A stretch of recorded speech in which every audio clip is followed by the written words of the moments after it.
kasih sayangnya kita merasakan oksigen dengan proses fotosintesis yang hari ini kita rasakan, sehingga dari situ kita merasakan adanya gula dari proses tersebut, adanya oksigen dan segala macam kebutuhan makhluk hidup, yang dengan itulah kita merasakan begitu besar rahmat kasih sayang Allah Subhanahu wa taala kepada kita semua. Saking besarnya Bapak sekalian rahmat kasih sayang tersebut, maka saat ini pun mungkin tanpa sadar atau kita belum menyadarinya, bahwa banyak yang terjadi di sekitar kita, bahkan pada diri kita sendiri, hal-hal yang tidak bisa kita kendalikan. Paru-paru kita sekarang juga berdetak, berdenyut tanpa kita perintahkan. Jantung kita berdetak ya, paru-paru mengembang mengempis, jantung berdetak, semua berjalan sendiri, termasuk darah kita sekarang. Semua Allah yang urus. Anda yang tadi pagi makan pun, ketika makanan itu masuk ke tenggorokan atau kerongkongan kita juga sama. Allah yang mengurusnya. Allah yang menjadikan itu sebagian berubah menjadi makanan, jadi sel, otot, segala macam, dan sebagian lagi berubah menjadi kotoran. Maka alhamdulillah ada sebuah kata yang luar biasa, penuh hikmah, penuh kebaikan, yang dengan itu Allah cukupkan nikmatnya kepada kita semua. Yang kalau kita hitung-hitung nikmat itu nggak bakal kita bisa hitung. Apa yang Allah berikan kepada kita semua Bapak sekalian juga adalah kebaikan. Lapar yang kita rasakan pada saat kita mau makan juga merupakan nikmat dari Allah. Tanpa rasa lapar kita tidak akan bisa merasakan nikmatnya makanan. Tanpa rasa haus kita tidak akan bisa merasakan nikmatnya minuman. Semua yang Allah berikan kepada kita semua tidak lain tidak bukan nikmat. Maka janganlah mengeluh ketika merasakan rasa lapar. Karena kalau orang kenyang tidak akan bisa merasakan nikmatnya makanan lagi. Kalau orang terlalu banyak minum, nggak ada hausnya, maka tidak akan ada rasa nikmat pada minuman tadi. Apa yang Allah berikan kepada kita semua, semuanya baik. Persepsi kita saja yang mungkin mengatakan itu tidak baik. Nabi SAW katakan dalam sebuah hadis bahwa urusan seorang mukmin itu luar biasa. Kalau dia mendapatkan nikmat, dia akan bersyukur dan itu keutamaan untuknya. Kalau dia mendapatkan ujian, dia akan bersabar, itu jaga keutamaan. Semua yang Allah berikan berupa nikmat, ujian baik untuk kita. Tergantung bagaimana kita memandangnya. Apa-apa yang kita dapatkan ini pun tidak lepas, tidak jauh ya pastinya dari apa yang diperjuangkan oleh manusia yang sangat-sangat kita rindukan. Manusia yang hidupnya berjuang untuk memuliakan, menegakkan agama ini. Manusia dengan orang-orang terbaik yang berada di sekitarnya, akhirnya kita bisa merasakan nikmatnya iman ini, nikmatnya Islam ini, dan nikmatnya akidah ini. Nabi SAW Bapak sekalian memberikan banyak sekali petunjuk kepada kita semua ya. Dua petunjuk yang dengan itulah sebenarnya kalau kita kembalikan, yaitu Al-Quran dan As-Sunnah atau petunjuk Nabi SAW, maka hidup kita pasti akan baik. Sayangnya banyak orang zaman sekarang jauh dari petunjuk itu. Banyak orang, terutama mungkin dalam bidang saya saat ini yang saya coba sampaikan adalah seringkalinya kita sudah mengerti, sudah paham bahwa apa yang kita dapatkan misalkan tidak baik, kurang baik, katakanlah di sisi makanan masih juga dikerjakan. Kita sudah tahu banyak makanan yang tidak baik, kita sudah tahu banyak minuman yang tidak baik, tidak sehat, tapi masih juga dikonsumsi. Ya. Dan kita tahu mana yang tidak sehat, kita tahu mana yang sehat.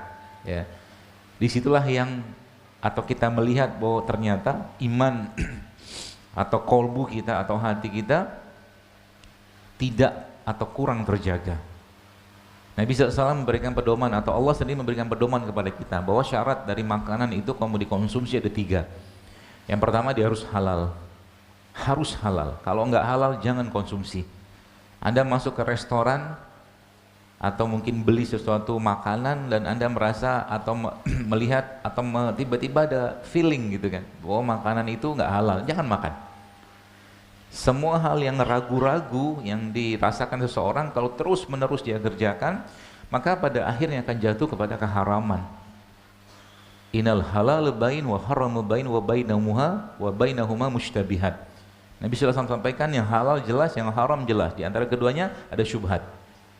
Orang yang ingin menjaga hatinya, imannya, dirinya, maka hindarkan yang syubhat-syubhat. Dan syubhat merupakan salah satu penyakit dari hati seseorang. Syubhat. Ragu, was-was, ya, jangan makan. Ya, seperti itu. Maka Bapak sekalian, kita selalu meminta kepada Allah agar dijauhkan dari hal-hal seperti itu. Ya, karena zaman sekarang ini, zaman era fitnah kayak begini, Kita sering melihat bahkan yang jelas, yang halal itu udah nggak jelas lagi, haram apalagi itu kelihatan kabur semua, ya fitnah semua sekalian. Maka apa-apa yang kita mungkin insya Allah kerjakan saat ini, mudah-mudahan menjadi semangat kita untuk kembali pada Allah. Ya, saya beberapa kali ketemu dengan jemaah-jemaah gitu, mereka sering mengatakan bahwa masya Allah sekarang ikut program apa-apa yang saya sampaikan, tapi yang saya senang bukan justru apa yang mereka konsumsi. Mereka mengatakan bahwa sekarang mau ikut lagi program hamil gitu kan, tapi bahasanya itu malah justru bahasa-bahasa yang sifatnya ruhiyah, bahasa iman. Sekarang saya sudah mulai rutin berpuasa, saya sudah mulai mengatur makan, saya sudah mulai bangun malam, seperti itu. Ini yang kita kejar, ya, karena memang Islam memberikan pedoman yang sangat jelas, ya, bahwa semua syariat dalam agama kita yang kita cinta ini menyehatkan. Semua syariat menyehatkan, tapi kita tidak melakukannya untuk sehat. Kita melakukannya karena ketaatan dan kewajiban. Ya. Apa yang kurang sehat dari Islam? Semua sehat, Bapak sekalian. Syahadat, ya, apakah syahadat itu tidak sehat? Sangat sehat. Bahkan itu membuat kita tuh bahagia. Ya. Seorang itu, ya, berapapun ya dalam terminologi Islam, ya, berapapun kebaikan yang dilakukan, tapi kalau nggak ada syahadatnya, nggak ada gunanya. Melakukan suatu kebaikan kalau nggak ada diucapkan, tidak diucapkan Bismillah saja, nggak ada kebaikan di situ, ya. Dan untuk itu semua kita harus menyadarinya. Itu semua Nabi SAW mengajarkan betapa luar biasanya kata-kata, kalimat-kalimat baik, ya, yang bahkan kalimat baik itu nanti akan menjadi makanannya kita. Di akhir zaman nanti Bapak sekalian, makanan kita sudah bukan lagi makanan fisik, tapi tasbih, tahmid, tahlil, takbir jadi makanan kita. Karena yang kita butuhkan saat itu nanti adalah makanan buat imannya, kolbunya. Itu yang kita butuhkan. Nah sekarang kalau boleh saya sampaikan bahwa yang kita kurang zaman sekarang ini adalah makanan buat hatinya kita. Ya, makanan buat hati kita yang kurang zaman sekarang. Baik, mungkin saya coba ambil contoh kayak begini. Ya, ini kan makanan sehat. Ya, ada nanas, ada pepaya, ada ada semangka, ada melon. Sehat? Sehat. Pertanyaannya, kalau kita makan, fisik kita insya Allah biiznillah akan sehat. Pertanyaan saya selanjutnya, bagaimana makanan ini bisa menjadi makanan buat kolbu kita? Caranya gimana? Baca bismillah, ya berkah. Oke, itu ada, dapat. Tapi bukan itu saya maksud. Makanan ini akan jadi makanan buat kolbu, buat jiwa, buat iman, buat ruh kita ketika kita ambil makanan ini satu. Katakanlah nanasnya satu, pepaya satu, semangka satu, sisanya kita kasih ke orang. Itu jadi makanan buat kolbunya kita. Nah itu yang kita kurang zaman sekarang. Apa yang terjadi? Dimakan semua. Makan semua. Apalagi kalau sudah enak. Meskipun enak itu belum tentu sehat. Mau buktinya? Saya tanya kepada Anda. Ini satu piring buah kayak begini. Katakanlah saya tambahkan dengan kurma, saya tambahkan dengan kacang-kacangan. Dengan satu piring nasi goreng, sehatan yang mana? Kenapa sedih gitu jawabnya? Hah? Satu piring ini, katakanlah, dengan satu piring nasi goreng, sehat yang mana? Ini ya, sepakat ya, yang kanan saya. Yang ini yang nggak sehat. Pertanyaan saya, kalau dikasih pilihan, yang dimakan yang mana? Yang ini kan? Kenapa dimakan? Enak kan? Itu ceritanya. Nafsu, akhirnya nafsu makan hanya untuk sekedar memuaskan hawa nafsu. Makan bukan lagi kebutuhan, tapi lebih ke hawa nafsu. Kalau sudah hawa nafsu yang terjadi, Bapak sekalian, repot urusannya, akan repot, serius akan repot. Ya, udah nggak ngerti lagi, dia makan sekedar buat makan aja. Kalau sudah makan berlebihan, apa yang terjadi? Kalau makan berlebihan, apa yang terjadi? Pasti gemuk. Ya kan? Nah sekarang kita lihat banyak orang gemuk zaman sekarang. Betul nggak? Banyak orang gemuk zaman sekarang. Dan itu sudah disampaikan oleh baginda Nabi SAW, bahwa Nabi mengatakan bahwa di akhir zaman nanti aku melihat banyak dari kalangan umatku yang mereka mengalami fenomena kegemukan, kata Rasul. Gemuk itu sehat nggak? Enggak. Ya. Gitu. Ibu-ibu yang dulunya wajahnya persegi, sekarang dulu wajahnya persegi, sekarang bak rembulan. Dulunya apa tuh namanya, badannya bagus, sekarang ya begitulah, seperti itu. Karena apa? Karena kebanyakan makan. Yang dimakan nggak ngerti lagi apa, gitu kan. Nah, mudah-mudahan Allah mudahkan kita hari ini untuk belajar sehingga kita paham masalahnya sih apa sih, gitu kan. Tadi saya sempat ngobrol dengan pengurus di sini. Ya itu beberapa kali saya sering dapatkan. Jadi mereka cerita bahwa subhanallah katanya ada salah satu jamaah di sinilah gitu kan yang dulunya ubanan gitu kan.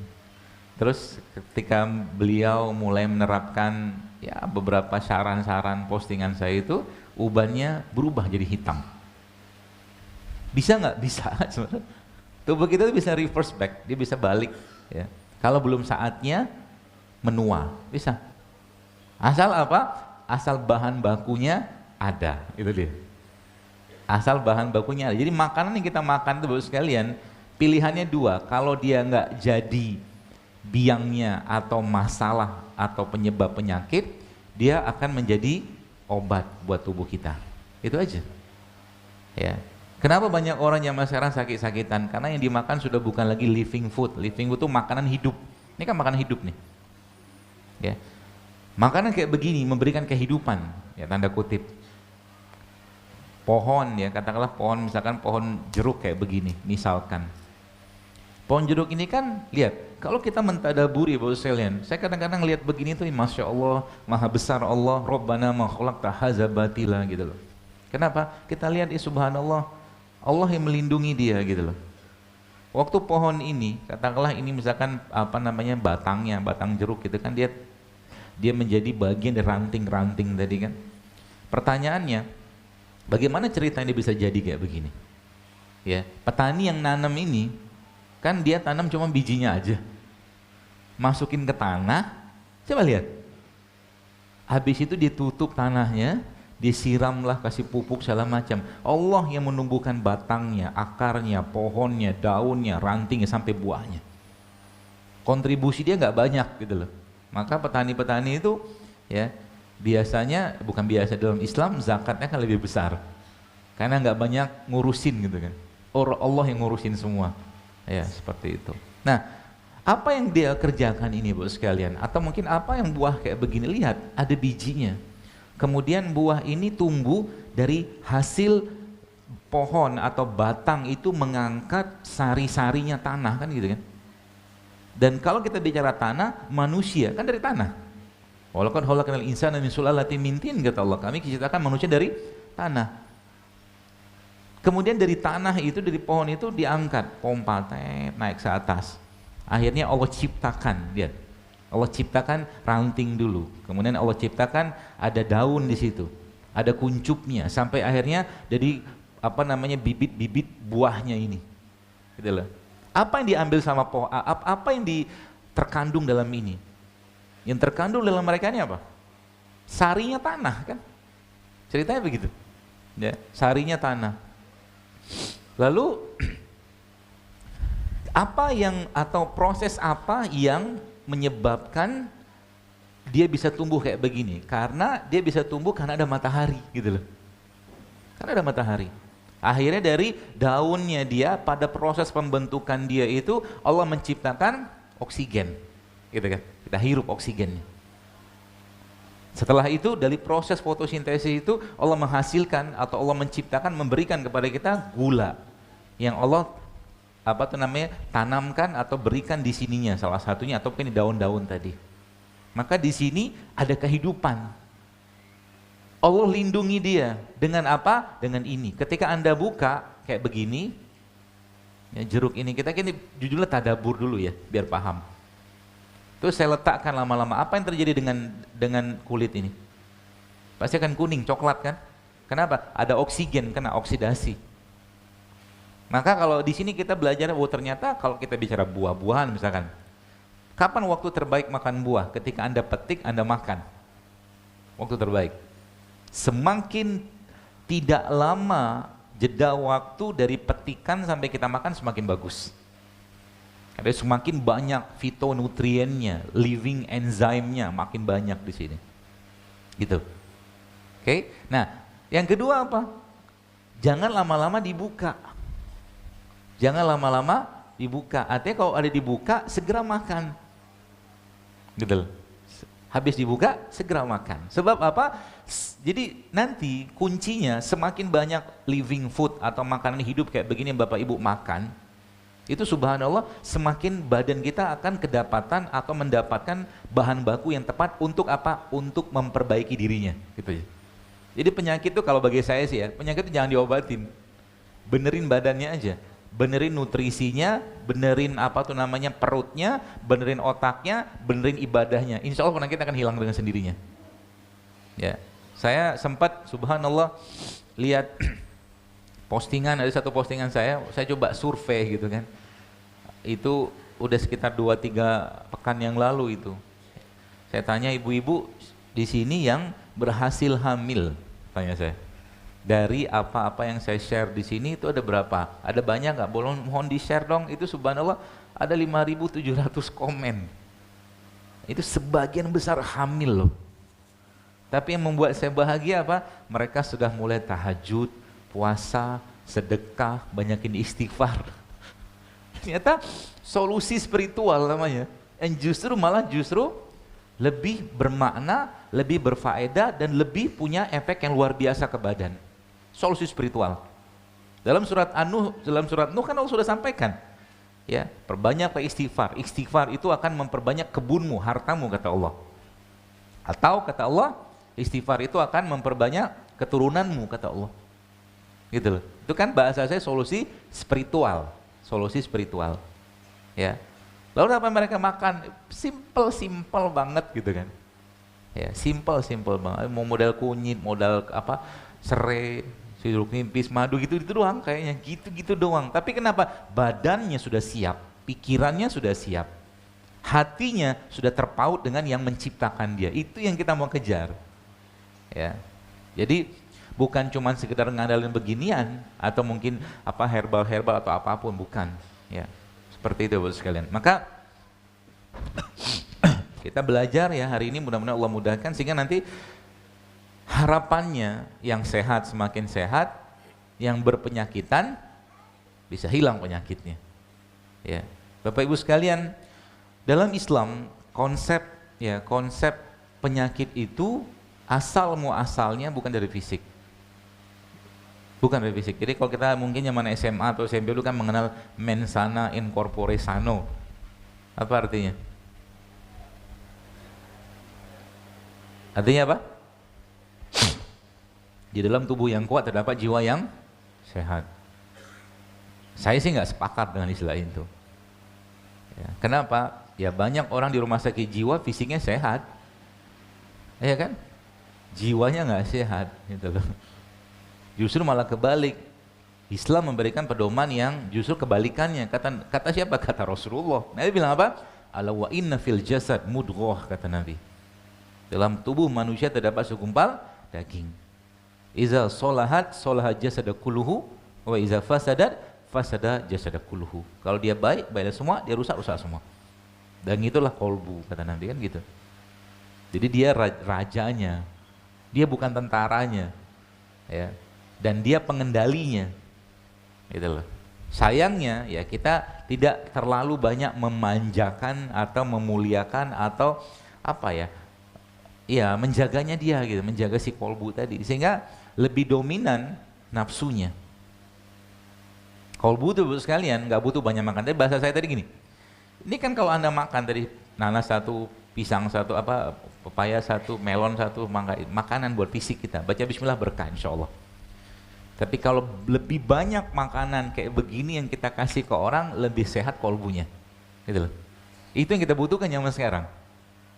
Ya, mau sesehat apapun makanan yang makan, jangan lupa berbagilah kepada orang lain. Nanti kolbunya akan sehat. Jadi kalau Anda katakanlah beli suatu porsi makanan sehat misalkan gitu kan, jangan lupa bungkus satu kasih ke orang.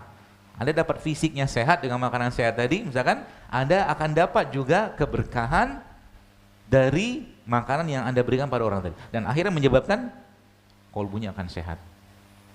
Ya, seperti kalau Anda, pokoknya setiap Anda melakukan satu kebaikan untuk diri Anda, contoh begini, sedekah itu paling baik pada siapa? Pada diri kita. Ada seorang bertanya pada Nabi SAW, dia katakan begini, ya Rasulullah, kalau aku punya 1 dinar, kemana aku harus sedekahkan dinar tersebut? Kata Nabi, bersedekahlah buat dirimu sendiri. Ya, jadi Bapak Ibu jangan pelit sama diri kita. Jadi kalau saya sering ngomong begini, kenapa? Ketika sedikit aja ngomongin kacang almond gitu kan, kacang mete, pistachio, biasanya jawabannya mahal gitu kan, kan gitu kan. Tapi dia nggak sungkan-sungkan beli pulsa, beli handphone, kan gitu loh. Buat dirinya berkaitan dengan kepentingan badannya, pelitnya minta ampun. Penyakit nggak itu? Penyakit AB namanya. AB itu apa? Al-bakhil. Pelit. Kain celengan lewat dari zaman dulu, nggak berubah-ubah, noceng. 2000. Padahal duitnya ada loh. Ya, pakai tutup lagi. Mintanya rezeki, jodoh, harta, banyak betul mintanya. Ya. Penyakit. Lawan, harus dilawan. Suatu ibadah itu sekalian harus dilawan. Sama kayak hidup sehat. Hidup sehat itu susah, benar susah. Karena judulnya harus melawan hawa nafsu. Ya, dok susah dok, emang susah. Tapi kalau Anda nanti sudah merasakan kenikmatannya, Anda akan jauh lebih merasakan kenikmatan hidup sehat itu daripada sekedar makan yang nggak sehat. Karena makan nggak sehat juga ngasih kenikmatan, makan sehat juga ngasih kenikmatan. Sama juga dengan, dan itu nggak bisa dicabur-caburin, nggak bisa. Kalau mungkin bahasanya lebih luas lagi, kenikmatan dalam ketaatan itu tidak bisa dicampur adukkan secara sempurna dengan kenikmatan dalam maksiat, nggak bisa. Jadi kalau mau maksiat, sekalian maksiat yang optimal. Nauzubillah min dzalik. Orang yang zina, curi, khamr, gibah, dosa-dosa besar itu tidak akan bisa merasakan nikmatnya sholat, nggak bisa. Nggak bisa. Dia nggak bisa campur-campur gitu loh, nggak bisa. Ya. Orang yang katakanlah merasakan kenikmatan ibadah, ketaatan, juga nggak akan merasakan kenikmatan lagi dalam hal yang tidak baik, gitu loh. Pilih salah satu, mau jalan yang kanan, yang kiri, mau surga, neraka, nggak bisa tengah-tengahnya. Ya. Meskipun itu tidak terlalu ekstrim, saya katakan dalam urusan kesehatan.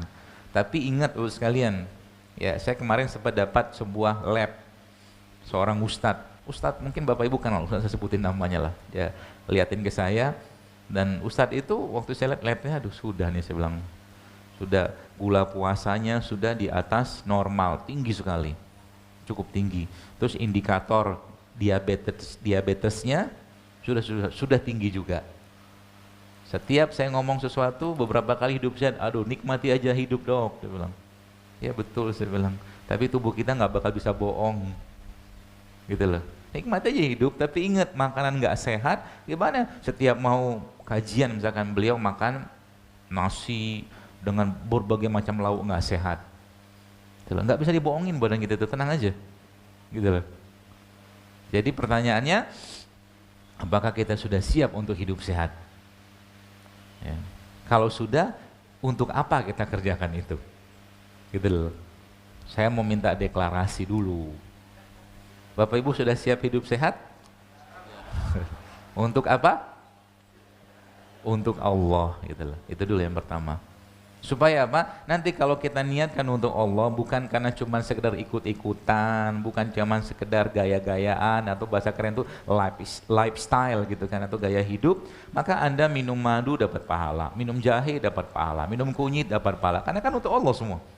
Dan niatkan untuk apa? Untuk ibadah yang lebih baik, gitu loh. Tapi harus tahu dulu masalahnya apa. Kenapa saya sakit-sakitan? Nah, itu nanti kita akan bahas. Ya, jadi sekali lagi saya tanya, kan Allah jadi saksinya ini. Bapak Ibu sudah siap hidup sehat? Kurang kenceng. Sudah siap hidup sehat? Masya Allah, Allah jadi saksinya ya. Nanti kalau Anda langgar, Anda urusan sama Allah. Karena Allah menciptakan kita kan sempurna. Manusia tidak didesain Allah untuk sering sakit-sakitan, serius. Nggak ada ceritanya, karena semua ibadah dalam Islam butuh fisik. Sholat butuh fisik loh. Puasa apalagi, Haji, umrah butuh fisik. Jihad katakanlah zaman dulu ya, butuh fisik semua. Ya, maka kita diciptakan Allah untuk apa? Wa ma khalaqtul jinna wal insa illa liya'budun, kata Allah. Aku ciptakan untuk menyembahku, beribadah kepadaku. Dan ibadah dalam Islam itu banyak ibadah fisik. Itulah. Tidak mungkin Allah menjadikan kita sering sakit-sakitan. Kalau orang itu sering sakit-sakitan, maka kemungkinan besar ada yang dalam Al-Quran atau petunjuk baginda Nabi SAW yang dilanggar, gitu aja. Pasti ada. Disuruh tidur, tidur. Disuruh makan, makan. Gitu loh. Waktunya tidur, jangan olahraga. Kan gitu. Apa kata Allah dalam Al-Quran? Waja'alna laila libasa. Waktu malam kami jadikan sebagai istirahat. Waktu malam jangan olahraga. Kapan olahraganya? Waktu matahari masih terbit. Karena emang secara fisiologisnya manusia, dia nggak cocok olahraga malam. Dan alam sekitar ini pun, ini salah satu contoh saja. Ketika sebuah fitrah atau sunnatullah itu dilanggar. Disuruh tidur, tidur. Bagaimana petunjuk Nabi juga sama. Bahkan ternyata orang yang kurang tidur saja, pernah saya share waktu itu, ternyata bisa memicu kanker. Kurang tidur aja Pak Bu. Maka baginda Nabi menjadi contohnya, uswahnya buat kita.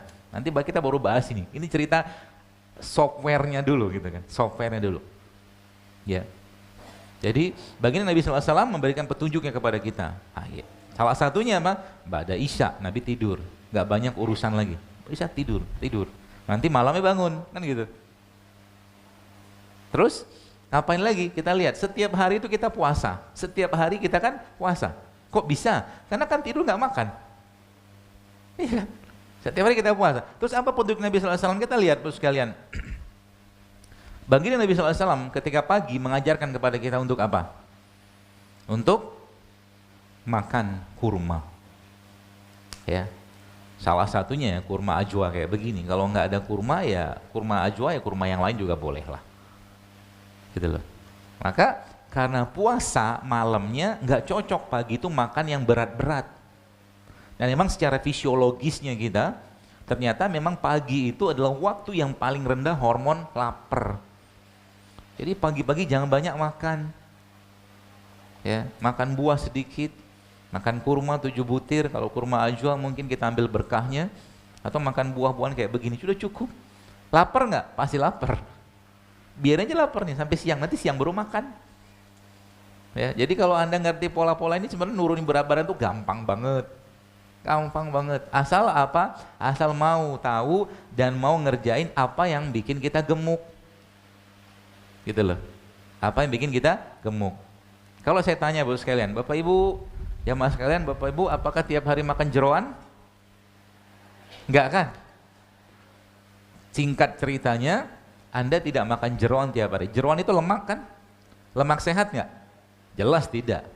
Tapi kalau saya tanya kepada Anda, apakah Anda makan gula tiap hari? Iya? Siapa yang hari ini sudah badannya masuk bahan dari gula? Contohnya pasir, gula pasir. Contohnya tepung, contohnya nasi, itu kan gula. Coba angkat tangan. Oh salah, banyak. Gula kan? Gula. Ini gula nggak? Baik, kita belajar ya, biar paham. Masalahnya apa sih kita sekarang itu loh. Ini kan gula. Gula juga, tapi beda gula dengan Anda makan gula pasir atau mungkin nasi putih. Tadi saya disajikan makanan tadi sama panitia. Orang tua kita zaman dulu makan tepung. Tepung tuh gula nggak? Gula, tapi mereka tidak makan gorengan pagi-pagi. Mereka makannya ubi rebus, singkong rebus. Kan tepung juga, tapi bukan jenis tepung seperti halnya gorengan, paham? Sehingga apa? Lahirnya kita yang sehat-sehat kayak begini. Anaknya nggak ngikutin bapaknya. Yang diminum apa mereka?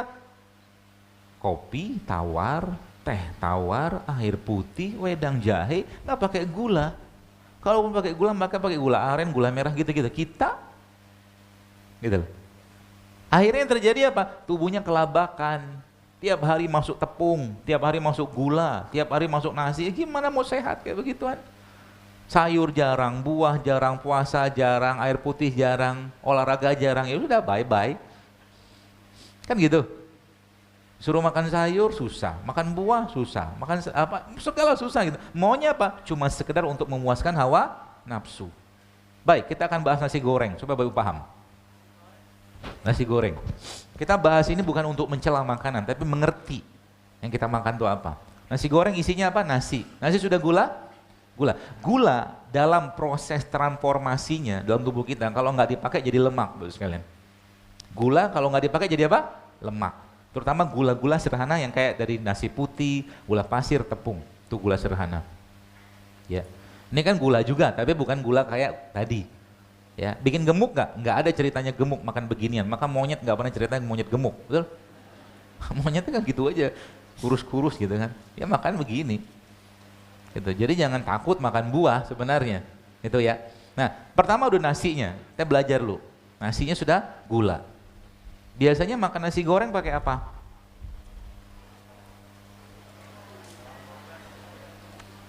Ada kerupuknya? Ada kerupuknya. Kerupuknya apa? Tepung. Gula lagi? Gula lagi. Terus ada temannya lagi tuh.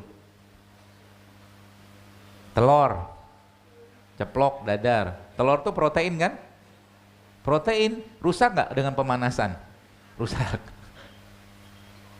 Kadang-kadang tambah lagi temannya, namanya bakwan. Tepung lagi nggak? Tepung lagi. Belum selesai. Minumnya apa? Teh manis kan? Isinya apa? Gula lagi. Jadi dimakan apa? Bukan gula, lemak. Kan gula nggak dipakai jadi lemak. Kan gitu kan? Tanda orang berlemak apa? Pegang aja pinggangnya. Jangan sekarang lah, aib. Nanti aja di rumah.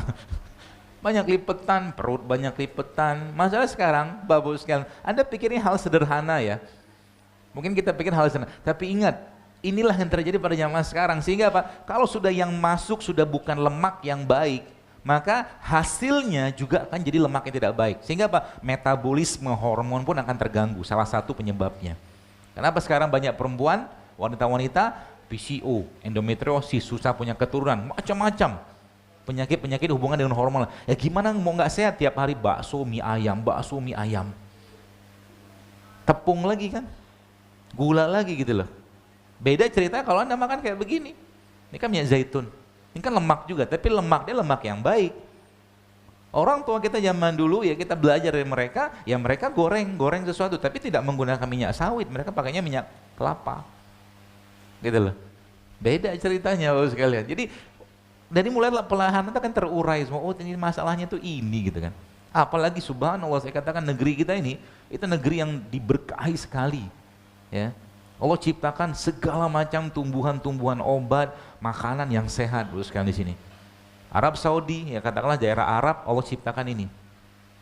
Kurma di situ, gampang tumbuh di sana. Dan kurma merupakan salah satu superfood, makanan terbaik buat pencernaan kita. Jadi Nabi SAW sampaikan apa? Kata Nabi, rumah yang di dalamnya ada kurma, maka tidak akan kelaparan.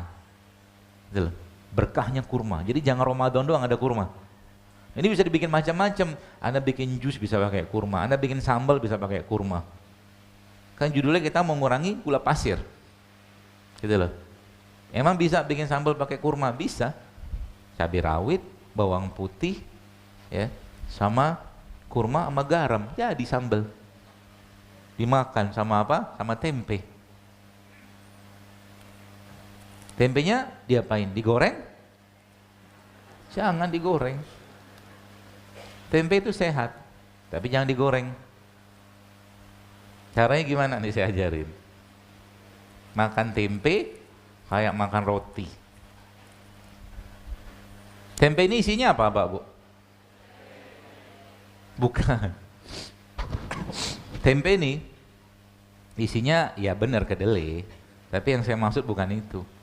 Tempe itu isinya bakteri. Ya kan? Karena dia kan probiotik. Gitu.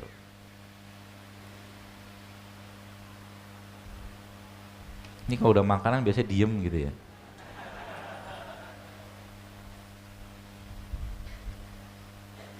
Cara makan tempe.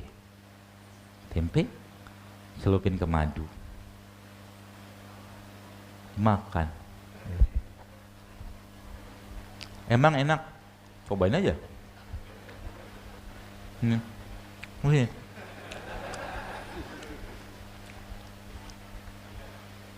Coba bantu makan. Bentar, kasih ini dulu. Biar gak tumpah.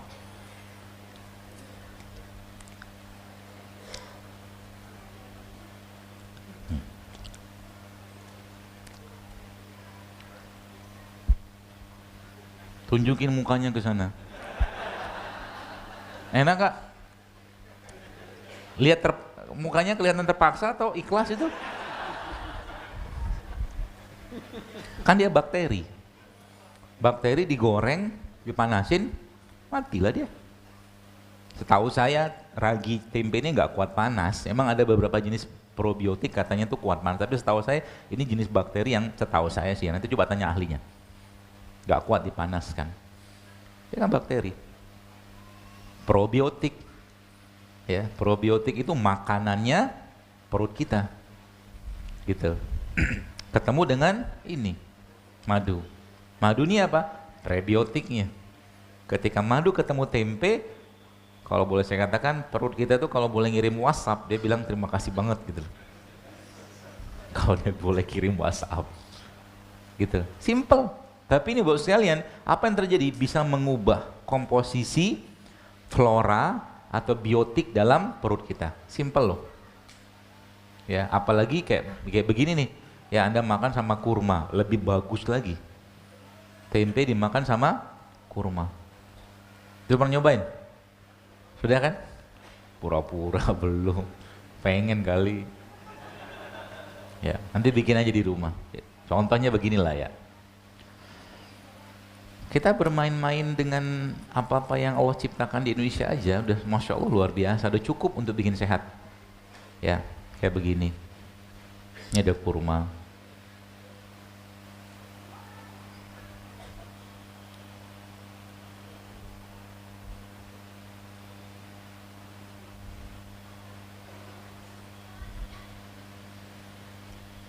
Tempel kayak begini.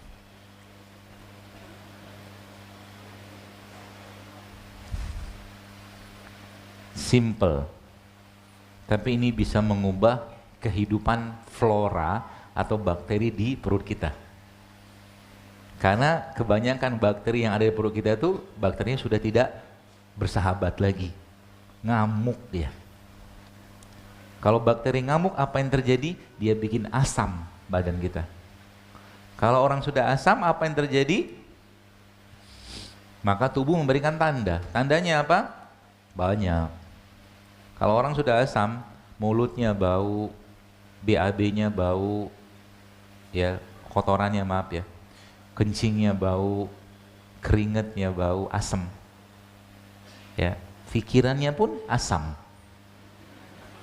Maksudnya apa? Orang pikiran asam itu nggak banyak syukur-syukurnya, ngeluh aja terus. Gitu asam. Sesuatu yang dilihat kurangnya aja terus. Itu orang yang asam. Maka Islam kan saya memberikan pedoman yang sangat-sangat jelas tentang itu. Bersyukur, bersabar. Syukur, sabar itu aja. Contoh mungkin, kalau Jakarta, saya nggak tahu di sini, mungkin Jakarta kan macet segala macam gitu ya. Anda bawa mobil misalkan di belakang, misalkan Metro Mini atau bus umum, yang biasanya kadang-kadang suka berhenti, suka-sukanya dia gitu kan. Mau diapain? Ya, mau diapain maksudnya? Kita punya dua pilihan, ngomel, ya, atau ya sudah pass over aja, kita lewati dia dengan istighfar, selesai, aman hati kita, kan gitu. Daripada ngomel terus menerus, ya seperti itu. Dan memang ternyata makanan yang kita makan, Bapak sekalian, semakin sehat dia, dia semakin memberikan mood yang baik, gitu loh. Jadi kalau ada orang moodnya sedang tidak baik, mungkin kurang makan buah. Ini serius lah ini. Mungkin kurang makan buah-buahan atau sayuran, terutama pisang nih paling bagus buat orang lagi baperan. Coba nanti lihat isi pisang nih apa? Isi pisang nih bahan baku yang bisa Bapak Ibu gunakan untuk mensuplai hormon bahagia, pisang. Letak dia di mana? Di dagingnya. Ya. Letak yang kedua di sininya. Masya Allah kan. Selalu ada manfaat. Jadi Allah menciptakan pelindungnya ini itu luar biasa. Apalagi kalau dia ada biji. Kalau dia ada biji. Biji itu biasanya sebagian besar biji-bijian yang Allah ciptakan itu sebagian besar mengandung banyak sekali kandungan antioksidan bahkan asam amino. Ini biji ini nih ya, kalau bapak-bapak minum kopi, saya lebih sarankan minum kopi biji kurma kalau ketemu. Lebih sehat kalau saya sih. Terus misalkan apa jenis biji yang lain? Itu durian. Durian itu bijinya sehat. Jauh lebih sehat biji durian daripada dagingnya. Jadi kalau Anda makan durian itu, banyakin makan bijinya aja. Tapi dimasak dulu lah. Ya dimasak dulu. Kayak orang Jawa tuh yang beton gitu kan. Apa tuh cempedak, nangka, bagus. Karena biji durian itu dia mengandung banyak asam amino dan asam amino adalah bahan baku gennya kita Bapak sekalian. Masya Allah kan. Semudah itu sebenarnya. Jadi kalau makan durian boleh makan durian nggak apa-apa, tapi kan gula, kan dia karbohidrat tuh. Makan sedikit 2-3 potong, lebihnya ambil bijinya, makan bijinya, direbus, jauh lebih baik, ya seperti itu. Jadi kayak misalkan kita bahas, misalkan inilah pisang ini ya, ini Masya Allah, pisang ini buat sekalian dari mulai kulitnya Allah ciptakan pelindungnya dan kulit ini juga bermanfaat. Dagingnya apalagi. Jadi kalau makan pisang itu memang sejatinya kalau mau ideal makan semua. Serius. Makan semua. Tapi kan kita nggak lazim kan. Ya kalau Bapak Ibu mau ya sudah pisang kayak begini, Anda cemplungin ke blender, jadi bubur pisang. Pernah nyobain? Mau saya cobain? Cobain ya. Kita nyoba makan pisang. Mudah-mudahan sudah dicuci ini. Anggaplah sudah dicuci. Anggap.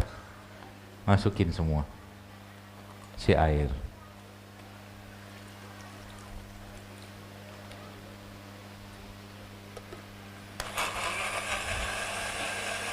Nggak pahit, nggak pahit. Saya udah menyobain. Ya, sudah menyobain. Bahkan kayak apa tuh namanya?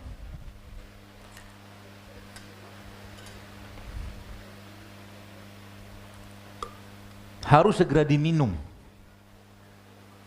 Kenapa harus segera diminum? Karena dia langsung teroksidasi biasanya. Langsung hitam dia warnanya. Pisang tuh cepat banget teroksidasinya. Ya, kalau kurang manis nanti mungkin tambah madu sedikit. Ini nggak tahu manis apa enggak nih, kita cobain aja. Kurang manis.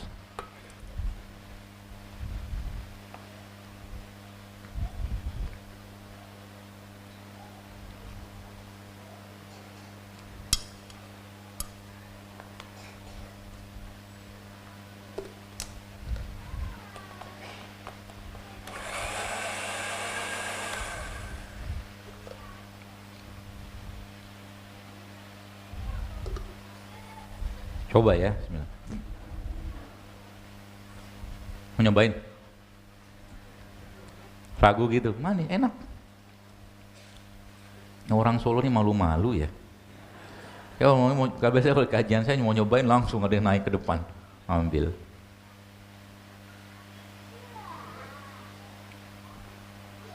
Oh, kirain nanti mau ngambil ini. Tapi nggak apa-apa, minum aja. Ini, coba dicobain. Duduk.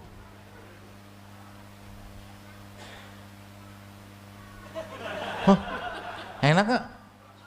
Kurang manis. Sini tambahin lagi. Orang udah manis tadi deh. Tambahin. Tambahin yang banyak-banyak ini ya, karena kan gula dia. Ya, kalau orang diabetes jangan. Nanti kebanyakan gula bahaya juga.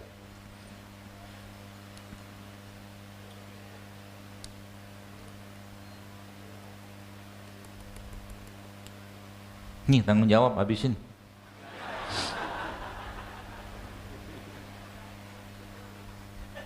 Ayo minum. Nggak mati, tenang aja. Kantung udah ya. Takut betul. Enak. Berat gitu ya. Ya sudah. Nggak biasa, nggak apa-apa. Sini. Ada yang mau? Nggak usah deh, saya aja deh. Contohnya. Ya. Nah, terus sekalian apa tuh namanya, banyak ya, kalau mungkin kita sedikit mau ubah ya makanan-makanan kita harian itu, kita bisa apa namanya dapatkan manfaat optimal. Contoh mungkin, tapi sebelumnya Anda tahu dulu ya, tadi sumber-sumber gula harus tahu ya. Tadi pertama tadi apa? Nasi putih. Saya tidak mengatakan kita tidak butuh karbohidrat, tapi kita tetap butuh, pasti butuh karbohidrat. Tapi karbohidratnya kita dapatkan dari sumber yang sehat. Contohnya apa? Ya kentang, kan bisa tuh. Ubi-ubian, ya bisa. Beras merah, beras hitam, beras coklat itu kan sumber karbo yang sehat. Sebenarnya beras itu sehat. Tapi ketika sudah dibuang kulitnya, kulit beras itu, dia sudah banyak kehilangan penyeimbangnya gitu loh. Kulit beras yang kita sebut dengan bekatul atau sekam itu justru malah di situ penyeimbangnya, penyangganya. Gitu ya. Nah, itu kan hilang zaman sekarang. Hilang, dibuang. Yang makan siapa? Ayam. Ayamnya aman, nggak kena diabetes. Manusianya kena diabetes. Karena gula lagi kan? Gitu. Itu yang pertama. Yang kedua apa? Tepung. Ya. Ubi, ya ubi singkong gitu kan, atau singkong kan tepung juga, tapi beda sama tepung terigu. Gitu lah.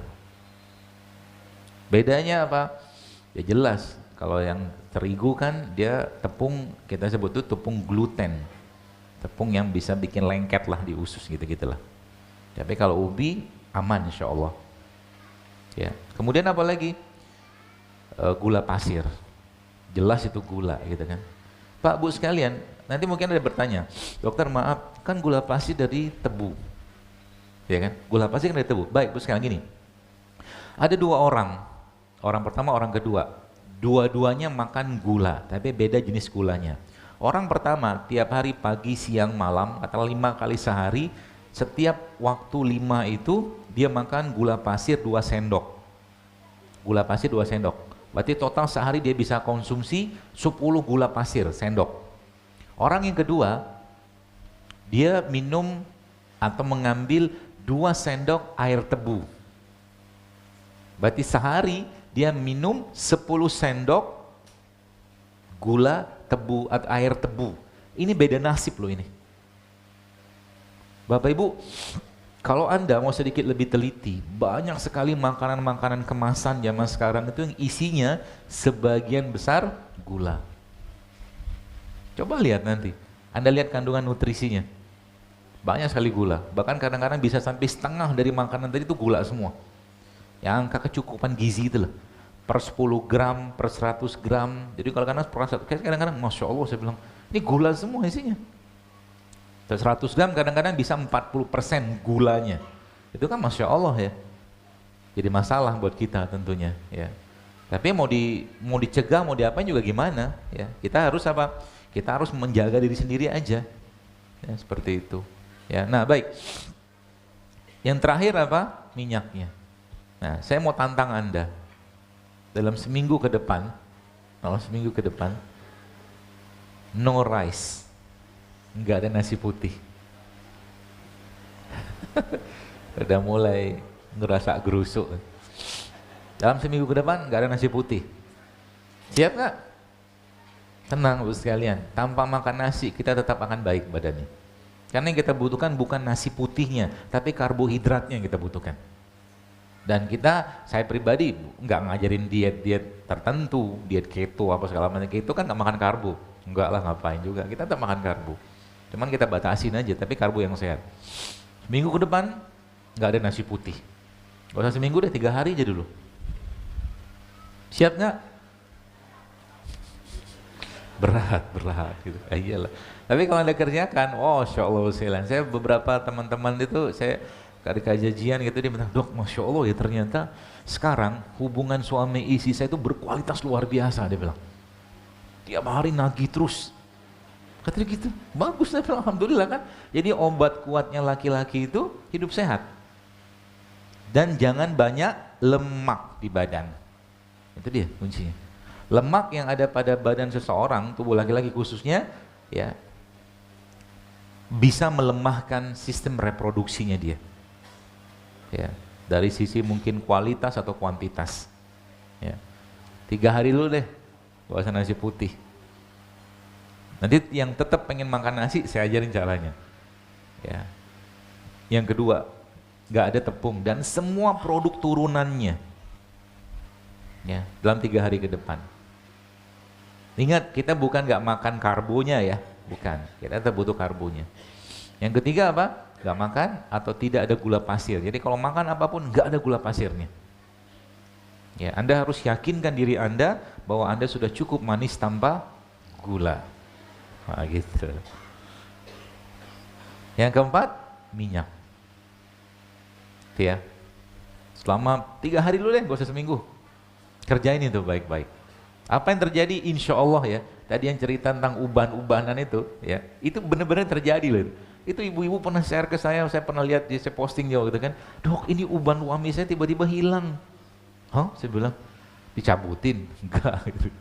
Ternyata emang tadi, ketika makanan yang kita makan itu apoptosis itu bunuh diri, sel.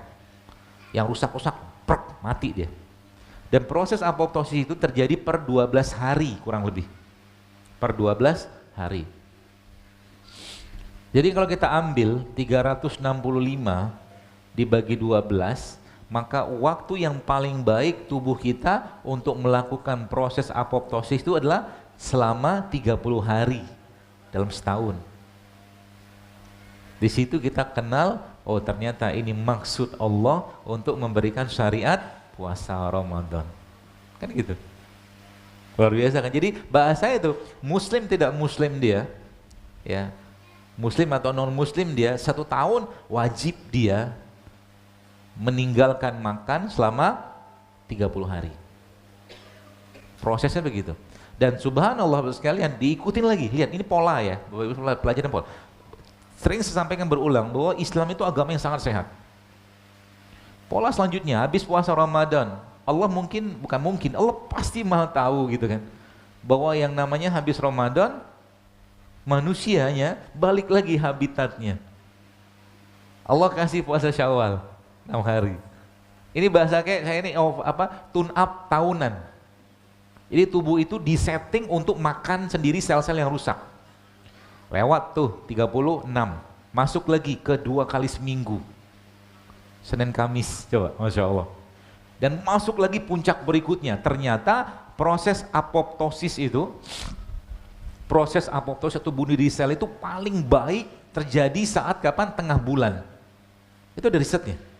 Jadi bunuh diri sel itu paling bagus ternyata saat gravitasi bulan yang kita kenal dengan pertengahan bulan itu. Dan itu diperkuat lagi sekarang dengan cara apa? Dengan cara ternyata puasa meningkatkan lagi proses itu. Jadi udah ada tengah bulan, ada puasa, dan kita mengenal ada syariat puasa ayamul bid. Stop sebentar, 1 hari suruh rehat, 13, 14, 15. Kalau nggak salah hari ini hari terakhir saya yang puasa. Ya. 16-nya istirahat, 17-nya disuruh vaksinasi. Dalam bentuk apa? Hijamah atau berbekam. Hijamah itu kan bentuk vaksinasi kulit, kalau misalnya. Itu kan pola tuh sekalian. Ya. Maka sering saya sampaikan sebenarnya solusi dari masalah penyakit-penyakit degeneratif umat Islam saat ini adalah apa? 8 plus 3 plus B. 8 tuh puasa Senin Kamis, 3-nya ayamul bid, B-nya berbekam. Solusi spiritual. Low budget, gak butuh banyak makanan, puasa aja, gak usah banyak-banyak makan. Apalagi kalau sudah ngerti konsepnya, terus sekalian gampang sekali kita memperbaikinya. Ya. Konsep itu apa? Kalau gini, caranya gini, saya ajarin. Anda punya mobil, mobil itu katakanlah tangkinya total ada 50 liter bensin. 40 liternya tangki utama. Oke, 40 liternya tangki utama, 10 liternya tangki cadangan. Nah, pertanyaannya, bagaimana mobil tadi itu bisa menggunakan tangki cadangannya atau bahan bakar cadangan? Caranya gimana? Tangki utamanya kan harus kosong. Paham ya? Tangki utamanya harus kosong. Kalau Anda pergi bawa mobil dari Semarang, dari Solo ini katakanlah misalkan ke Jakarta.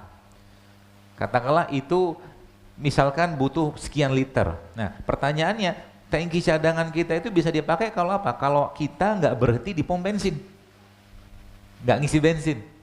Nah, tangki cadangan manusia itu sebenarnya apa sih? Lemak. Jadi baru bisa kita pakai tangki cadangan tadi kalau apa? Kalau tangki utamanya nggak diisi. Itu caranya. Bagaimana kita aplikasinya gitu kan? Aplikasinya begini. Jadi Bapak Ibu, terutama bagi orang-orang yang maaf sudah kelebihan berat badan atau sudah terlalu banyak penyakit di badannya, maka coba jangan diisi tangki cadangannya. Maaf, jangan diisi tangki utamanya. Ya, dengan cara apa? Puasanya dilamain. Puasanya dilamain. Atau bahkan kalau perlu dalam satu hari itu Anda tidak makan sama sekali tapi minum aja. 24 jam. Apa yang terjadi? Dia akan pakai tangki cadangan. Ya, enaknya minta ampun. Jadi kalau lemak sudah dijadikan sebagai bahan bakar di badan kita, itu kan powerful luar biasa kita. Ya, kemarin saya sempat nyobain. Saya sempat nyobain kemarin waktu hari Jumat ada kajian di Surabaya itu. Hari Jumat saya dari rumah itu makan jam setengah satu saya makan habis Jumatan. Kemudian saya baru makan lagi hari Sabtunya setengah satu. Ternyata Masya Allah luar biasa powerfulnya badan. Tapi minum aja, makan sedikit buah-buahan, sedikit atau sayuran, tapi bukan makan berat. Ternyata kan gak ada tangki utama masuk kan. Tubuh akan pakai sebagai bahan bakarnya sebagai dari tangki cadangan tadi gitu. Gitu ya.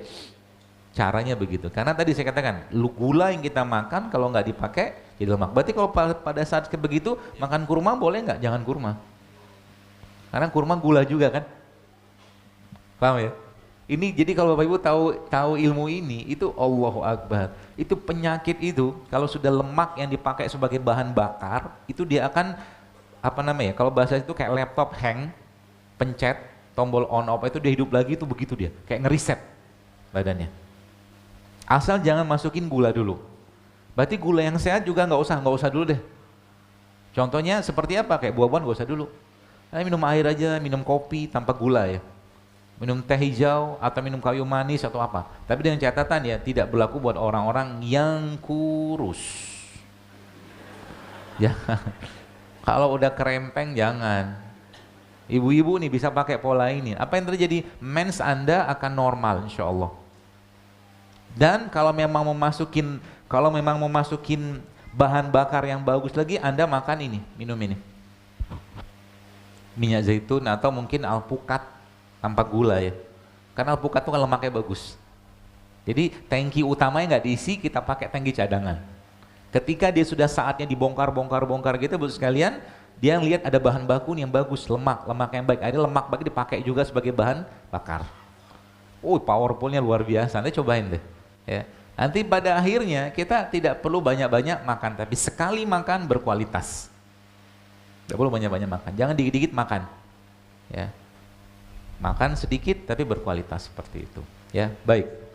Lalu pertanyaannya, bagaimana caranya Bapak sekalian kita bisa mendapatkan manfaat yang maksimal dari makanan yang kita makan? Sebenarnya gampang sih. Ya. Semakin tidak banyak pengolahan pada makanan yang kita makan, semakin sehat kita. Contoh, ini kan ada sayur nih.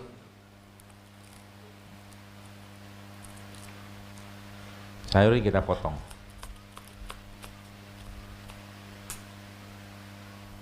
Kemudian ada lagi apa nih? Timun. Semoga udah dicuci nih Bu ya. Saya baik sangka sudah. Terus apa lagi?